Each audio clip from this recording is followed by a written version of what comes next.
Causes of AC blowing hot air. 1. Low or leaking refrigerant. The most common cause of hot air from the AC is low refrigerant level. The refrigerant, commonly R134A or R1234YF, absorbs heat from the cabin and releases it outside. If there's a leak in the hoses, condenser, or evaporator, the system loses pressure and can't cool properly. You may notice the AC initially blowing cool for a few seconds and then turning warm. 2. Faulty AC compressor.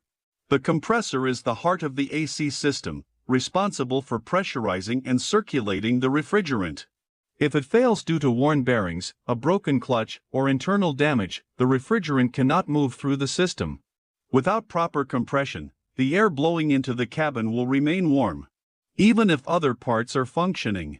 3. Electrical or sensor issues. Modern vehicles use sensors and electronic controls to regulate AC operation. A faulty pressure switch, temperature sensor, relay, or blown fuse can stop the compressor from engaging. If the AC clutch doesn't engage when you turn on the system, it could be due to an electrical fault rather than a mechanical failure. 4. Blocked or damaged condenser. The AC condenser, located in front of the radiator, helps release heat from the refrigerant. If it becomes clogged with dirt, debris, or bugs, or if it is physically damaged, heat cannot escape properly. This reduces cooling efficiency and results in hot or lukewarm air entering the cabin, especially in hot weather or while idling. 5. Other possible causes.